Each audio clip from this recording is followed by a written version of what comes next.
Federal Drive is presented by GEHA, Government Employees Health Association, proudly providing health and dental benefits to federal employees and their families. Visit GEHA.com. Federal agencies have expanded their use of artificial intelligence beyond early experimentation, but maturity varies widely from one organization to another.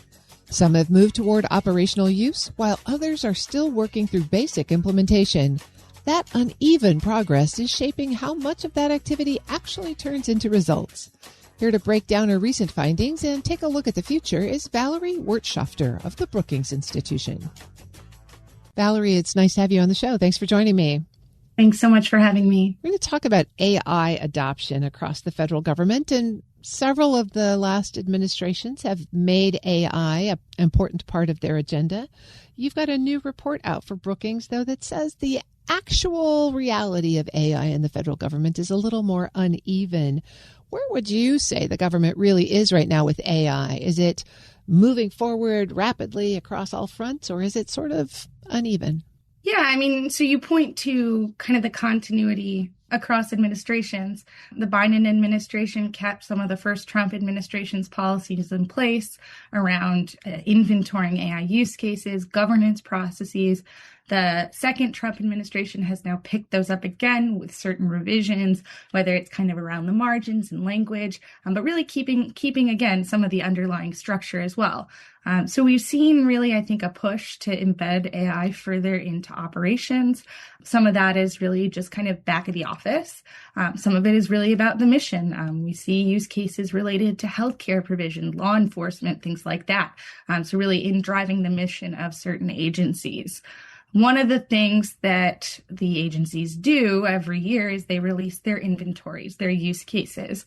The guidance on these has changed in the past 3 iterations, so from 2023 through 2025.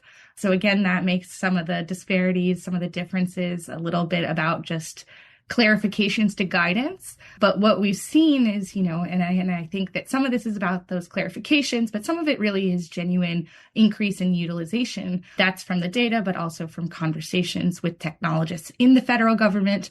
I think in 2023 use cases were around 700 were reported. 2025, more than 3,600 use cases. Agency expansion, something like, I think, 20 or so reported in 2023, 2025, over 40. So we've seen growth quite a bit. That said, sort of misleading a little bit because that growth really is concentrated. 5 large agencies across the 2023 to 2025 inventories have made up around half of all the reported use cases. So it's really in some of the bigger agencies that we're seeing adoption.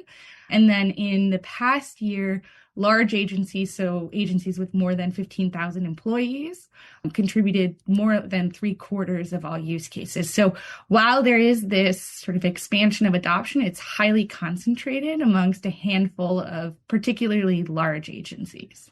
Let's go back to the use cases for a minute. What are the most common applications that you're seeing as you reviewed the inventory? Oh my goodness. So, I think the goal is really trying not to get too into the weeds because you can get so deep into them. We see a lot of back of the office processes, efficiency goals, really thinking through just ways to summarize or do paperwork better. But, DHS, DOJ have quite a few law enforcement use cases. I think something like 36% of DHSs are law enforcement related, 54% of DOJs are law enforcement related. Health and Human Services, VA, a significant portion of theirs are for facilitating health and medical services. So they're really getting into the actual missions of each agency as well in the way that some of these use cases are shaking out. One of the things that seems to come through in the report is the gap between the use case that itself and actual measurable results from implementation. Can you talk about that? Yeah, so, what we see in the data, there's some information about sort of the deployment status and where they're currently at in the pipeline. And so what we see is that, you can also see how they've been built. And so when use cases are in the pilot phase, So they're kind of testing them out. They're more likely or equally likely to have contractor services and be built in-house. But when they get to full deployed, which is not all, like far, I'm not quite sure on the percentages, but many more are in the pilot phase or in sort of like this pre-deployment phase that are actually being actively deployed. But they rely far more on external vendors once they get to that deployment phase. So to me, that sort of points to two things. Maybe agencies have capacity to prototype and test, but once they want to get to full deployment, they struggle with that.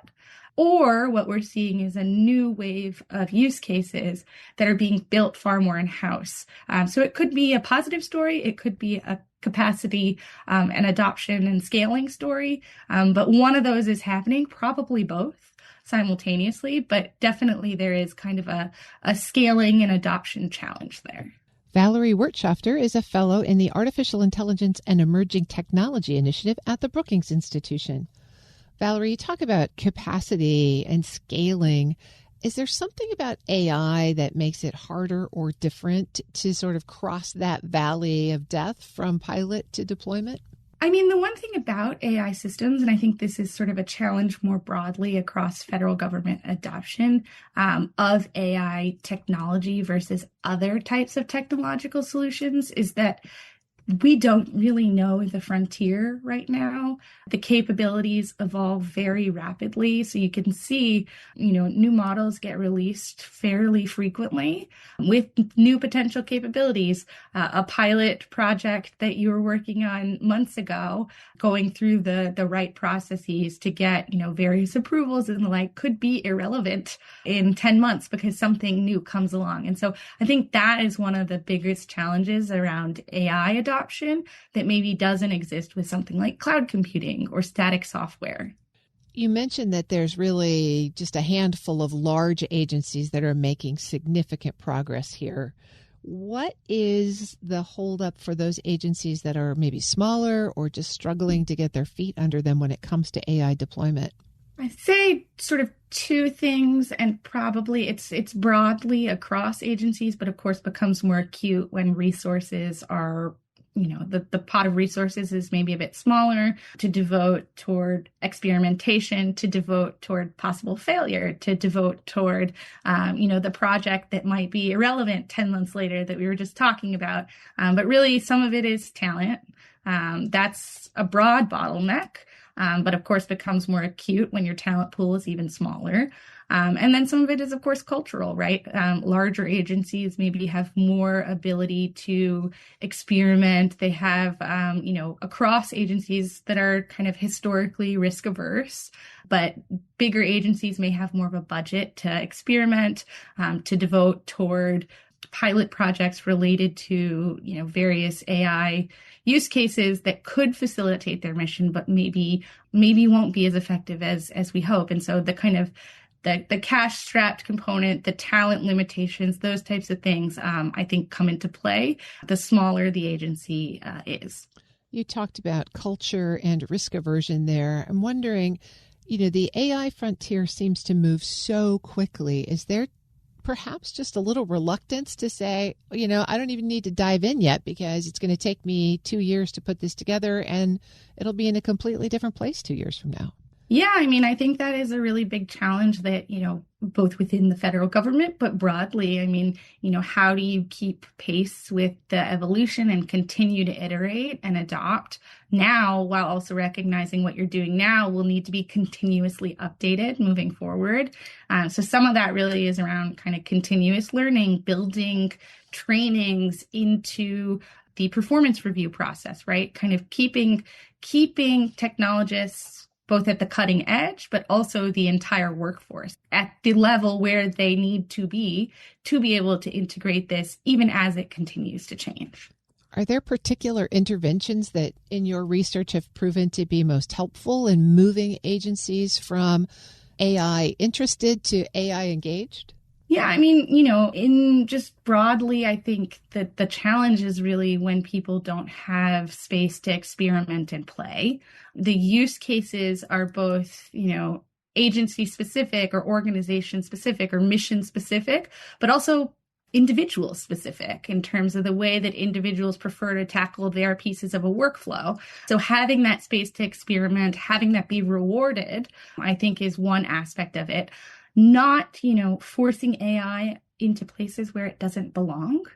I think that there is sort of a culture or a conversation that to be front leaning, to think about AI adoption and sort of embrace this moment, you have to really embed.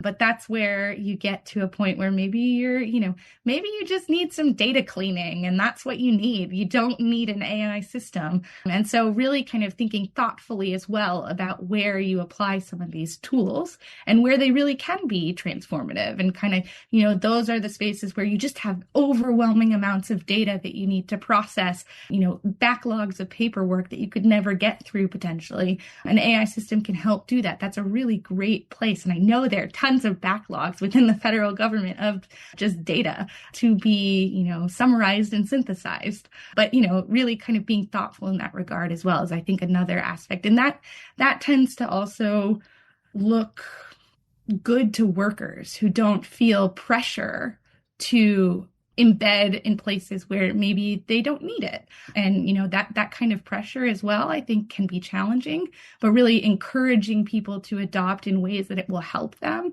is sort of where I see the most effective strategies moving forward. Valerie Wirtschafter is a fellow in the Artificial Intelligence and Emerging Technology Initiative at the Brookings Institution. Valerie, really appreciate your insights today. Thanks so much. Thanks for having me. We'll post this interview and a link to this report at federalnewsnetwork.com/Federal Drive. Subscribe to the Federal Drive wherever you get your podcasts.